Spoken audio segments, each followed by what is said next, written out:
last number of years I've had 2 separate awards through the Blasker program. The first one was in 2001, is that right?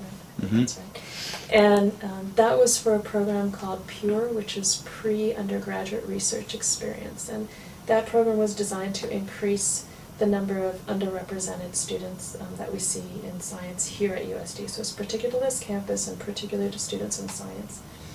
For a long time our numbers were quite flat. So if you saw the institutional data, you saw that over the last 10 or 20 years the percentage of minority students on campus was pretty low, and that's what we were seeing in our classes. And also the graduation rates and such were lower as compared to the rest of the campus population. And so it was just a genuine interest to see if we could increase first the number of students we would see in science, and then perhaps make some sorts of global changes. Yeah. So we looked at the students who were already going to be coming here and then recruited them into this particular program. And the program would fund them the summer before they matriculated here at USD and get them in a lab and get them involved in research before they even started. So the idea was to give them a leg up towards successful completion of their degree here. So it first started out that we were taking students who were interested in chemistry, biochemistry, biology, and marine science. Since that time, all the science departments, we've moved into a new science building, we're all in the same building, and there's also been expressed interest in math and computer science, and so we've expanded out, and we now accept students with an interest in physics, math, and computer science as well. We also were pretty much begging for extra funding from any sources we could, which included the provost on campus, the dean on campus, and lots of other local foundations, that might support, let's say, 1 student at a time. And we would just cobble together all these different sources of funding. And so the first couple of years, it was a lot of grant writing, just to get little, pieces of money to continue, the funding from San Diego Foundation. And since that time, our foundation's office now completely understands the program and goes out and secures enough external funding to keep it going. And it's now morphed to where we directly work with our admissions office on campus so that we send out announcements about the program to prospective students. So it has become a recruiting tool to try and encourage students from socioeconomically disadvantaged backgrounds to attend USD. The campus on a whole has started to make moves, so our numbers are no longer flat like they were back then, which is great. And we have seen an increase in the program. I can say, because we're just getting ready to interview potential peer students either later this week or early next week. And this year we had 17 applicants. When we first started out, we had like 3 or 4 applicants for the 3 or 4 positions that we could fund, and we would pretty much, accept the people who satisfied our criteria and who applied. It's because there were not that many students who came here that would really satisfy. Look, we're looking for first-generation students, minority students. We just didn't have that many. This year we had 17, and again, they have to all be from San Diego and all interested in science. So it's a pretty tight criterion. So 17 applied.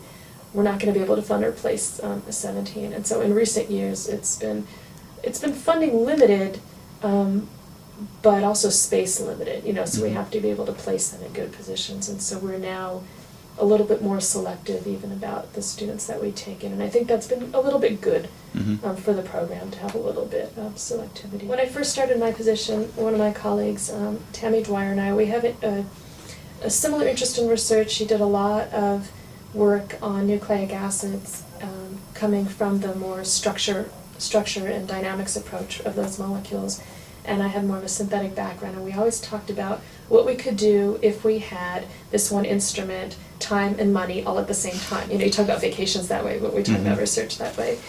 And the department was finally successful in getting this one instrument that we needed, an NMR, a high-powered NMR.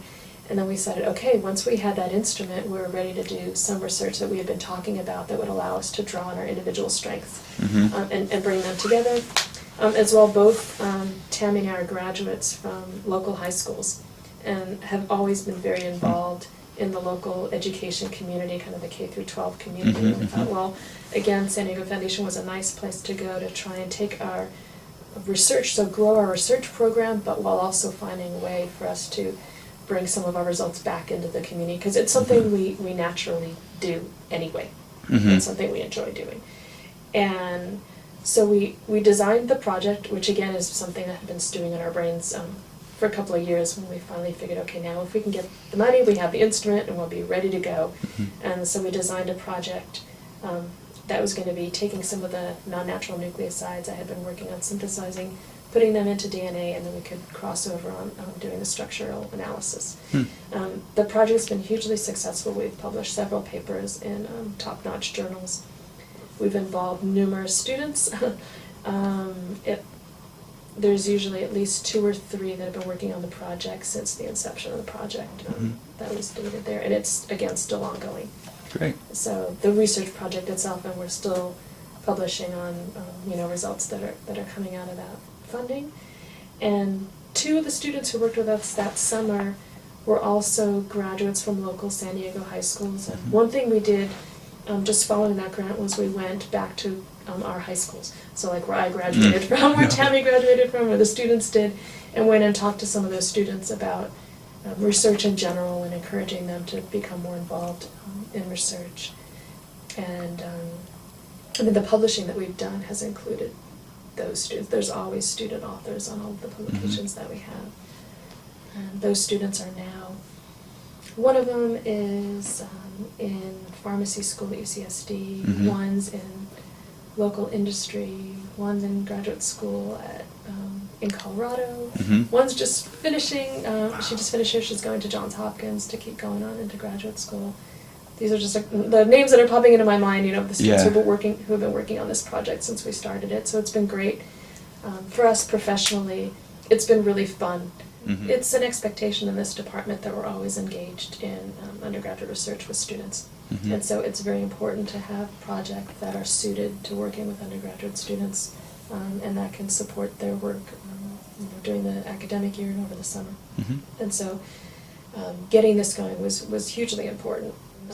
The difficulties, I think, is perhaps a little bit of being naive or overexcited at the beginning, and we figured, well, if we bring these students in and give them these experiences their first year, they're going to be successful. And we were hoping that a large percentage of them would stay in science and graduate in science, and then we realized, okay, most students who come in are undeclared, and they don't know what they want to be.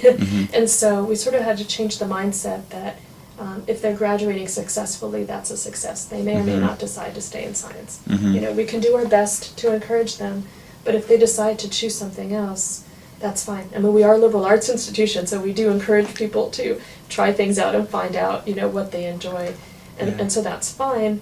But I'd also say that as the years have gone by, and we've had a greater student population to actually select from the program, where we have put more of an eye towards those who we think would have a better chance of staying in science, and we have seen a change. So now the percentage of the incoming pure students who are actually not just graduating, again, where the bulk of them are graduating, which is a success, but we are seeing an increase in the numbers who are graduating from the sciences, and that was our particular interest. So from the pure program, we haven't published anything beyond the institution. So there's been a lot of institutional press about the pure program. And for the research grant, we have published 2 pretty large papers. Is another one we're working on this summer. Okay. That should come out. That put together with the fact that I did a sabbatical kind of around the same time with David Miller at Scripps, and actually putting some of the information from both of those together. So when I'm describing publications and whatnot, it's out of research sort of directly driven from the Blasker, but then also with my collaboration at Scripps, there's some other sort of crossover publications that have come out that are related.